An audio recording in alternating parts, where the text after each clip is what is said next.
Bugün sizlere Kürt müziğinin en derin ve en sarsıcı eserlerinden birini anlatacağız. Bir köy sabahıyla başlar her şey.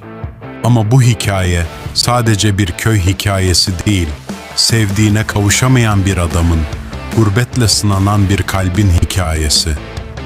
Kendini ölümünün bile hayal edecek kadar derinleşen bir aşkın hikayesidir. Dengbej geleneğinin en güçlü seslerinden Shakiro, Emro ile sadece bir şarkı söylemez. Adeta bir hayatı, bir acıyı ve bir vedayı anlatır. Ki Emro ne demek? Bu şarkının ardında nasıl bir hikaye var? Gelin, bu unutulmaz eserin anlamına birlikte bakalım. Ama şunu söyleyeyim, bu şarkıyı bir kez gerçekten anlayarak dinlediğinizde bir daha aynı gözlerle bakamıyorsunuz ona. Kürtçe müziğin efsanevi sesi Shakiro'nun Emro adlı türküsünden bahsedeceğiz bugün.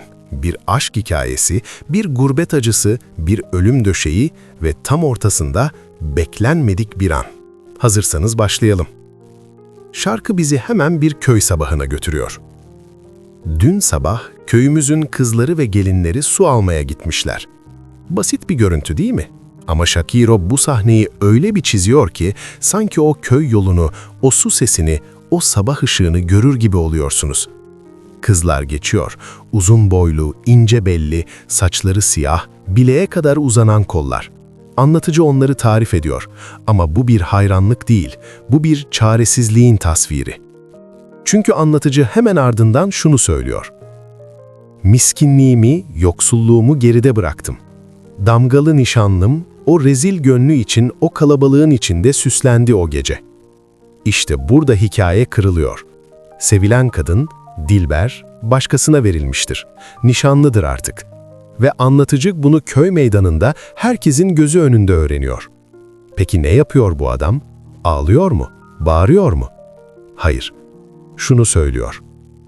Ey köylüler, ey komşular, benden şikayet etmeyin, beni kınamayın.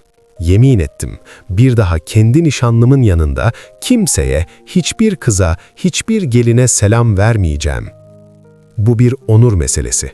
Kürt geleneğinde, özellikle o dönemde bir erkeğin bu tür bir sözü alenen söylemesi çok ağır bir karardır.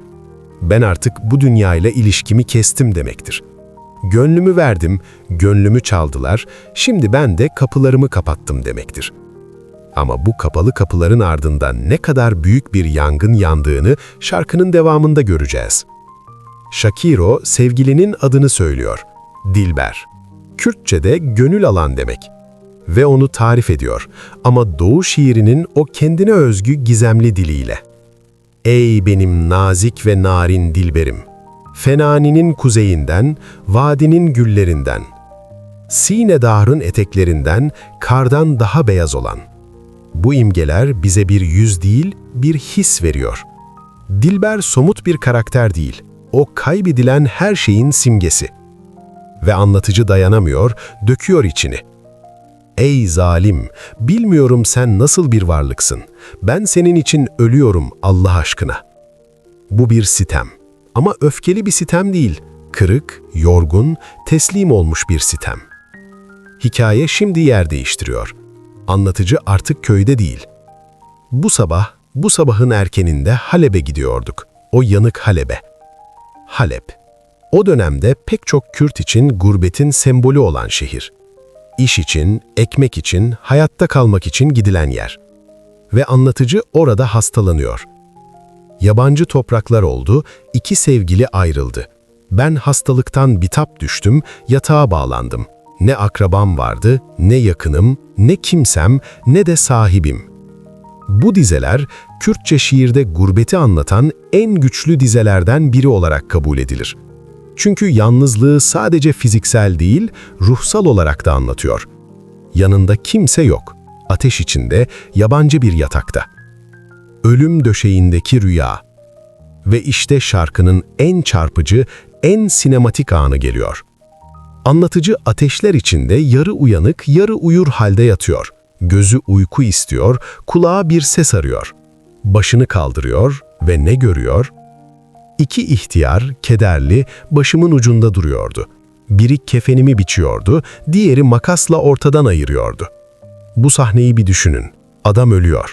Gerçekten ölüyor. Ya da öyle sanıyor. Ve son anında, hayalinde ya da gerçekte onu yıkayıp kefenleyecek yaşlı insanlar başında duruyor. Bu bir kabus mu? Bir vizyon mu? Shakiro cevap vermiyor. Bırakıyor sizi o belirsizlikte. Ölüm Allah'ın emridir, ben ölüyorum. Anlatıcı kabulleniyor, teslim oluyor. Ama tam o anda, ölümü kabullendiği anda gözü pencereye kayıyor ve Dilber'i görüyor. Dilber'im kendini pencereye vermişti. Sabahın ilk ışığıyla altın ve gümüşle gözlerini süslüyordu. Sevgili hiçbir şeyden habersiz olarak sabah ışığında kendini süslüyor, püslüyor.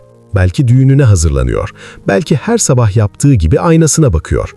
Ama bu görüntü, bu masum, bu acımasız görüntü adam için bir yıkım. Bu Dilber bilseydi ne olurdu? Gelir miydi? Bir şey değişir miydi? Şarkı cevap vermiyor ve bitiyor. Ah zalime, bilmiyorum sen nasıl bir varlıksın. Ben senin için ölüyorum. Arkadaşlar, Shakiro bu şarkıyı sadece bir melodi olarak yazmamış. Bu bir insanın en derin yerlerinden kopup gelen bir çığlık. Aşk var burada ama kavuşamayan türden. Onur var ama kırık bir onur. Gurbet var, hem coğrafi hem duygusal. Ve ölüm var. Ama en acıyanı, ölüm döşeğinde bile sevgiliden vazgeçilemiyor. Shakiro'nun sesi bu kelimeleri söylerken sanki her hece ayrı bir acıyla yüklü.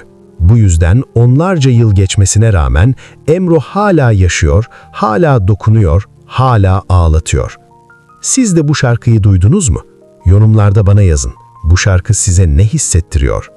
Beğendiyseniz videoyu likelamayı, kanalı takip etmeyi unutmayın. Bir sonraki videoda görüşmek üzere.